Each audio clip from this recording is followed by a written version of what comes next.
Hey everyone, and welcome back. Today we're diving into something that's really shaking things up in the education world. Oh, yeah. President Trump and his plans to possibly do away with the Department of Education. Huge, huge. We're talking executive orders, proposed legislation. The whole 9 yards. And the crazy thing is, this isn't some, distant future scenario. Right. This is happening right now, February 2025. Yeah, it's definitely a bold move, and it makes you wonder, is this, a total break from American tradition, or are we going back to what the Founding Fathers thought about education? Right. We've got a ton of sources to look at news articles, political commentary, historical analysis. Yeah. It's going to be fascinating to untangle it all with you. Absolutely. And I'm especially excited to have you here. Well, thank you. You can connect all the historical dots with what's happening in the headlines today better than anyone I know. I appreciate that.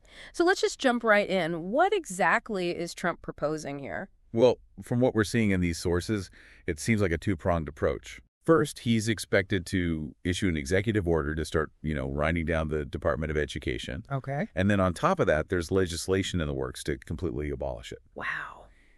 And the plan, as far as we can tell, is to take those funds and put them towards voucher programs. Voucher programs. So basically giving parents more say in where their kids go to school and how those schools get funded. Exactly. That's a pretty big change. It is a significant shift. And, it's got some really big names in the Republican Party backing it up. Oh, yeah. We're seeing Representatives Ogles, Biggs, Gill, Norman Massey. Wow.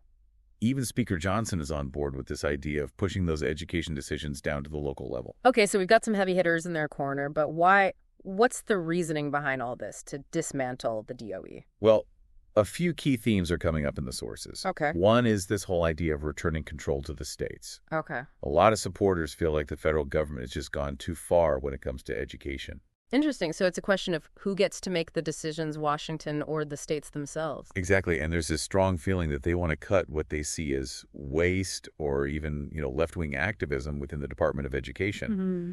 Representative Gill, for example, directly accuses the DOE of funding that kind of activism. Yeah, and you see that same distrust of the federal government in some pretty strong statements coming from officials at the state level. Oh, absolutely. Like, remember that quote from Arizona Schools Superintendent Tom Horne? Oh, yeah. He said, they don't really do anything for us. Right. And Representative Ogles from Tennessee echoes that sentiment. What did he say? He said, and I quote, "I trust the Tennessee General Assembly to craft curriculums for Tennessee's students more than I do the California or the D.C. legislative bodies." Wow. So there's definitely this sense from some that local officials just know better when it comes to handling education than those folks in Washington.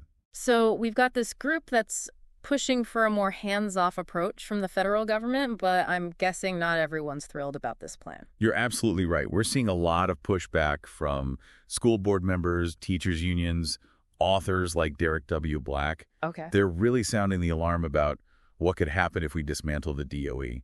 What are some of their biggest concerns? What's making them so worried? One of the biggest fears is what it'll do to school funding, especially for districts that rely heavily on those federal dollars. Wow, that makes sense. We could see budget strain, program cuts, maybe even bigger class sizes. Oh, wow. David Walrod, the president of the Fairfax County Federation of Teachers, even said these cuts could be devastating for districts all over the country. That's a scary thought. And what about students with disabilities? I know the DOE plays a big part in overseeing those special education programs. What happens to them if the department's gone? Yeah, that's another major worry without that federal oversight. There's this fear that services for those students could be cut back or even completely eliminated. Right. And even though we know federal funding has been decreasing, Right. it's still a lifeline for a lot of schools. It is. Barbara Lateef, the school board chairman in Prince William County, pointed out that federal funding is still really important for things like special education and school meals. It is. So it seems like there's this real tug of war going on. Yeah. On the one hand, you've got the push for local control. Right. But then on the other, you have these very real concerns about funding and equity if the federal government steps back. Absolutely. And to really understand how big this decision is, we need to take a step back and look at the historical context. Okay. I mean, federal involvement in American education has this long and complicated past. Yeah. And understanding that history is key to figuring out what might happen if we suddenly take the DOE out of the picture. Okay, so let's rewind a bit. Where does this whole federal involvement in education even come from? Is it really as radical as some people are saying? That's where things get really interesting. Even the Founding Fathers, who were big on state-led education, they understood the need for some level of federal support. They believed that having educated citizens was crucial for a functioning democracy. Wait, so the Founding Fathers were already thinking about how important education was. I never knew that. Oh, yeah. And we're not just talking about, like, vague ideas, right? Our sources mention something about the Northwest Ordinance of 1787. You got it in the Northwest Ordinance. Congress actually made it a rule that the center lot in every town had to be reserved for a school. Wow, they were serious about this stuff. They were. That's incredible. It sounds like supporting education was a really big deal from the very beginning of our nation. It was, and that commitment continued through some of the most important moments in our history, like during the Civil War. Yeah. President Lincoln was a huge supporter of education for formerly enslaved people. The Freedmen's Bureau, with the support of Congress, played a vital role in setting up schools and giving black students across the South access to education. And it doesn't stop there, right? The Department of Education itself goes way back. Oh, it does. Believe it or not, the DOE was first established in 1867. Wow. And the goal was to help set up and maintain good school systems all over the country. Later on, it was reestablished under President Carter and then really expanded under President George W. Bush.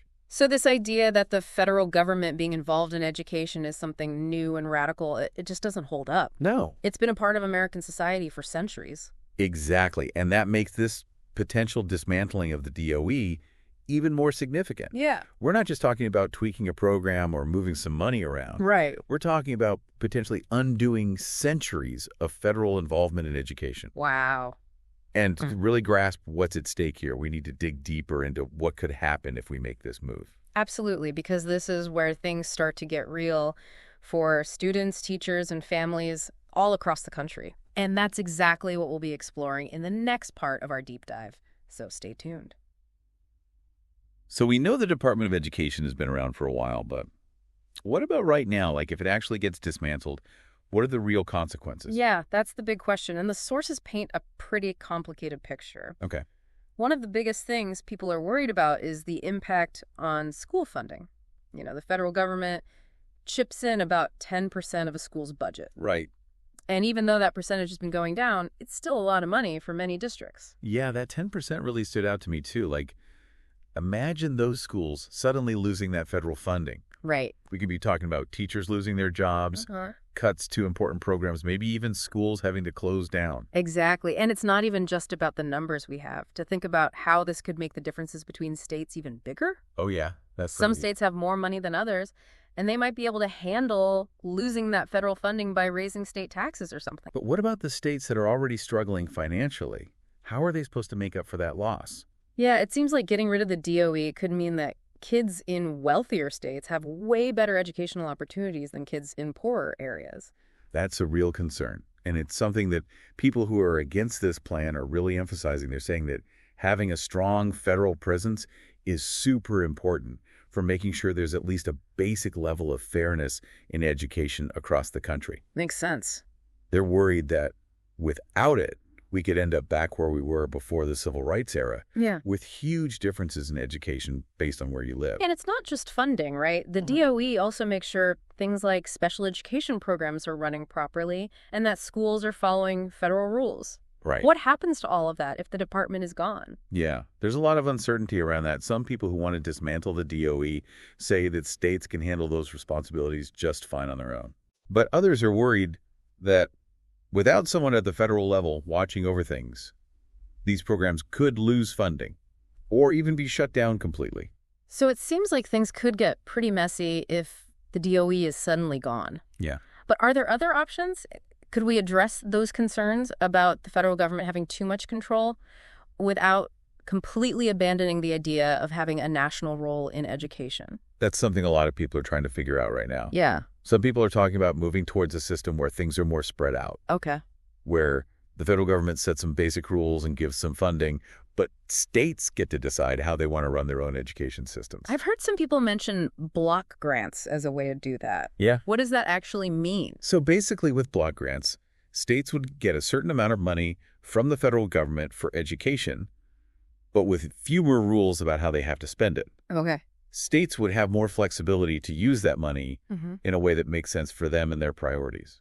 So instead of the federal government telling them exactly how to spend the money, states could try different things and create education programs that really fit their local communities. Exactly. And people who like this idea say that it would lead to more creative solutions and better results because decisions would be made by people who are closer to the students and communities that are affected. Yeah, that makes sense. But wouldn't there still need to be some level of oversight from the federal government, even with block grants? How would we know that states are actually using the money well and that all students are getting a fair chance no matter where they live?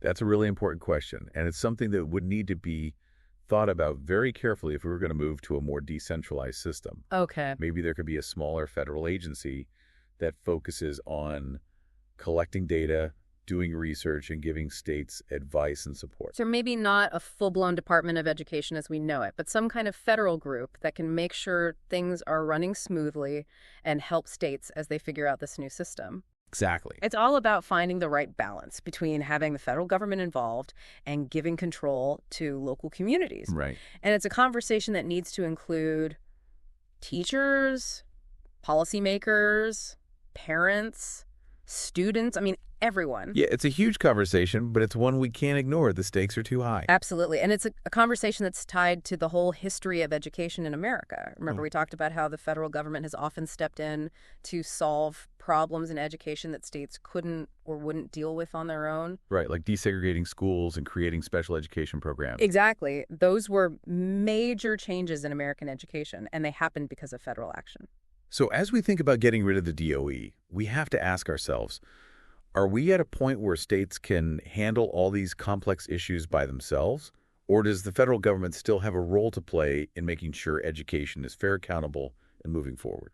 Those are some big questions, and I don't think there are easy answers, but what's clear is that the future of education in America is up in the air right now. Yeah, and understanding the history, the arguments, the potential consequences of this decision is crucial for all of us. I totally agree, and that's what we're trying to do here, to give you, the listener, the knowledge and information you need to be a part of this really important debate. Because in the end, this isn't just about politics or opinions. It's about the lives of millions of students across the country. It is. And their future depends on the choices we make today.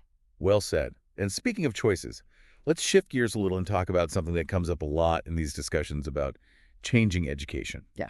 Voucher programs. Yes, vouchers. That's a whole other topic. It is, but it's a relevant one in this context. For sure. Remember, one of the main reasons people want to get rid of the DOE is to free up money for these voucher programs. Right. Which would basically give parents more control over where their kids go to school. So instead of that tax money going straight to public schools, parents would get vouchers that they could use to send their kids to private schools or charter schools or even homeschooling programs. Yeah. That's the basic idea.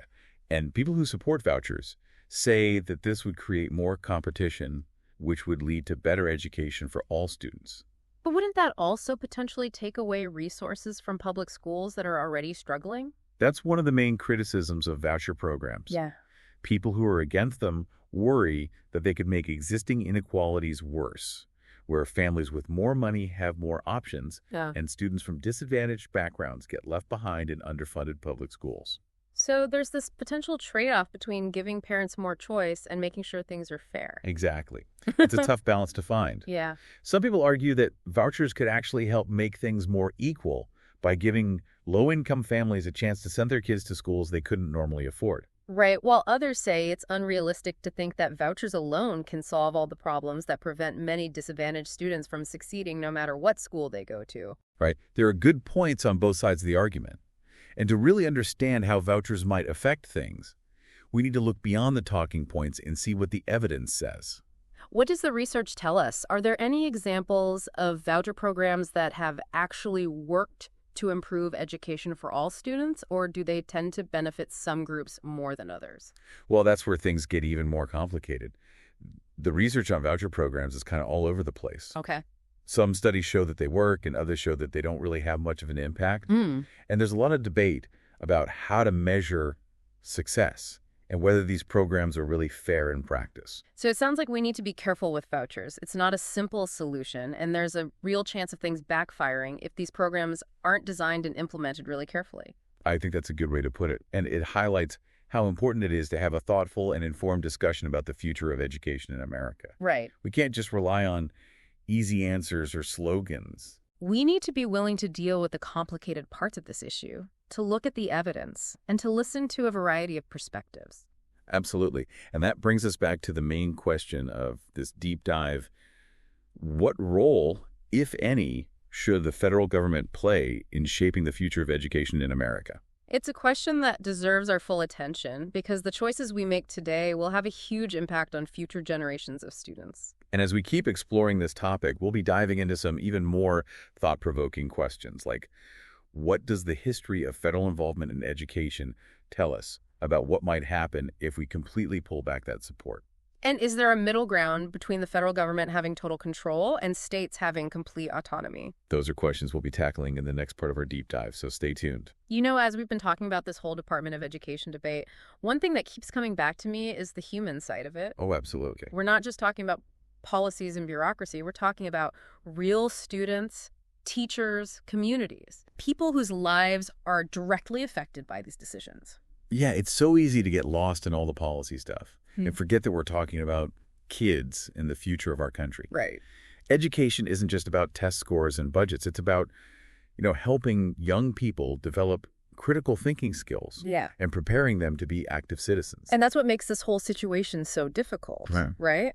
Yeah. We're trying to balance all these different values.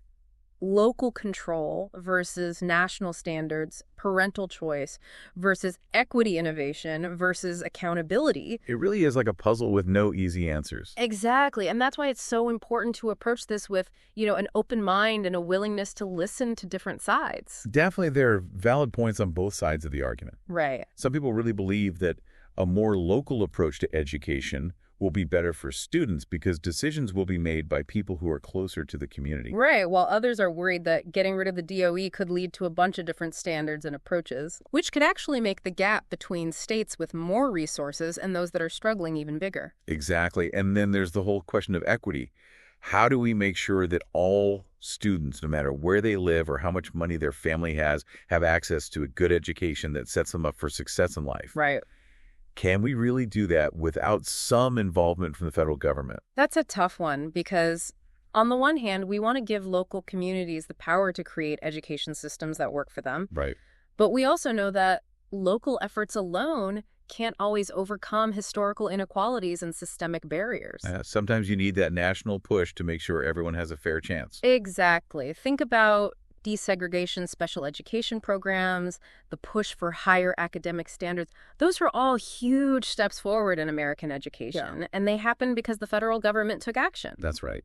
So as we're thinking about dismantling the DOE, we need to ask ourselves, are states really ready to handle these complicated issues by themselves? Or does the federal government still have a role to play in making sure education is fair, accountable, and moving in the right direction? That's really what it comes down to. And to answer that question, I think we need to look beyond the politics of it all and think about the long-term impact on our country. Right. What kind of society do we want? Yeah. One where every child has the opportunity to reach their full potential, or one where your educational opportunities depend on where you live and how much money your family has?